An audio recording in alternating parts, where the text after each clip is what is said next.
Australia. Religion. What happens? How did it get here? Well, we've already explored a little bit of Aboriginal history, and we know that the Aborigines had their own religion. But what about other religions? How did they come? Where did they come from? Who brought them here to Australia? Well, to understand that, we need to go actually back to England, back to the 18th century in England, and understand a little bit of what was going on at that time in England.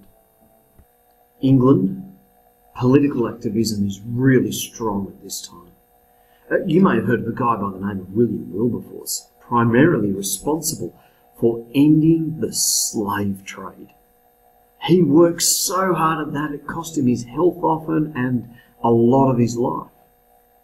You may not know, though, William Wilberforce was also a committed Christian, committed to seeing people around the world know about Jesus. And so he worked with Pitt, who was the Prime Minister at the time, and a few others to get a chaplain on the First Fleet. He persuaded Pitt to have that happen, and Richard Johnson was appointed as that chaplain on that First Fleet.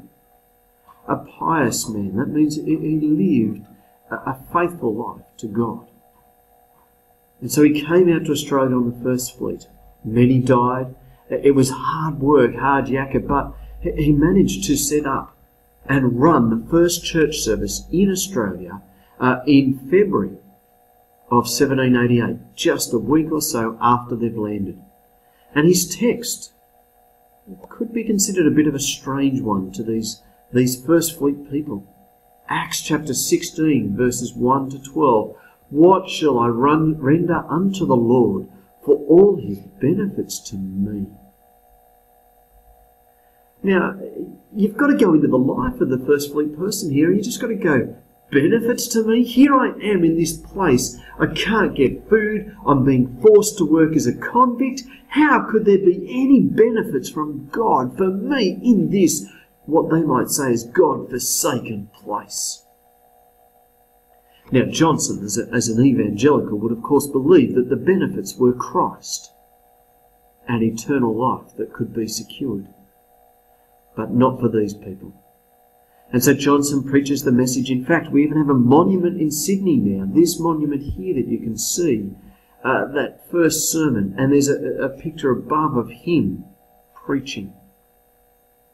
He wasn't just known for his preaching, though. He was known for pastoring, farming, and education. He tried to set up those first farms in the colony and had some luck and some success, known as one of the better farmers. He often cared for people by providing for them as well, especially in illness and being there to visit. There were people who actually said if it weren't for him, they wouldn't have survived. But this work exhausted him. He was given an assistant in 1794, but he returned to England in 1800, and according to this assistant, Samuel Marsden, he is exhausted with toil, vexations, and privations. It was hard work. A faithful man, but hard work. In fact, we actually have a picture of his first church, or possibly his first church, here that was built around 1793 or so, largely out of his own finances. He was reimbursed for that later. But 1797, somebody suspected to be an arsonist thought, no, we don't like this building, so they burned it to the ground. Hard work, hard yakka. That's what these guys had to face. His assistant that was appointed in 1794 was a guy by the name of Samuel Marsden. Now, Marsden had a different reputation, much more bold and belligerent and dynamic, it seems, than Johnson. And when he first came, they saw the colony expanding, so here he is, he's put out in Parramatta and given responsibility there. But you see, he had a slightly different tack. Whereas Johnson just preached the gospel, Marsden saw great value in civilising before conversion. He took an Aboriginal girl into his home, or person, and tried to raise them. But then at the age, when they hit puberty, they decided, no, not for me, and went off. And Marsden viewed that as, it's not going to work to reach these Aboriginal people. He actually went back to England and secured support to partake in a mission to the South Sea Islands and began work in New Zealand. His reputation in New Zealand is actually really positive as bringing in a multiracial community that actually worked. So well liked there. But back in Australia, well, that's where we see his issues coming. From 1795, he was a justice of the peace, but he's also known as the flogging parson. One person is quoted as saying, "He prays for our souls on Sunday and takes it out on our bodies during the rest of the week."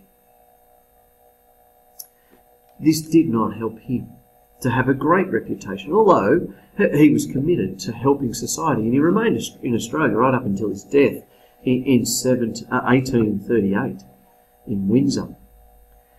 But we also must look at his contribution to sectarianism, such an issue for Australia for 100 years after this time. And his own words, he said about the Catholics, that these convicts were the most wild, ignorant and savage race that were ever favoured with the light of civilization. Men that have been familiar with every horrid crime from their infancy, their minds being destitute of every principle of religion and morality, and renders them capable of perpetrating the most nefarious acts in cold blood. They are extremely superstitious, artful, treacherous, which renders it impossible for the watchful and active government to discover their real intentions. With an attitude like that, how could you care for these people? No wonder sectarianism is such an issue. In another video, I'll look at the start of Catholicism. Here we're just focusing in on the Protestant and particularly Anglican. And these guys, they were particularly associated with the church and with the authority of the land. You could say, if I was to look, for example, at Arthur Phillip, he saw these men, Johnson and Richard, and their Marsden, their primary responsibility was for public morality. No wonder they were appointed as these people in charge. So there you go. That's a little bit of our early history, and we see some of the issues rising here of these people in charge, responsible, parsons, but also involved in inflicting punishment on the people. It made it very tricky and difficult. Both Marsden and Richard Johnson saw it as important to bring these two parts together. Slightly different ways of doing it, yes, but they saw it as important. So that's why they didn't say no to being made justices of the peace. However, wow, such problems for the people who saw them as just a part of the establishment, even though they were having fights with the establishment as well. How do you manage these together? That's a real question for the early church to answer in Australia.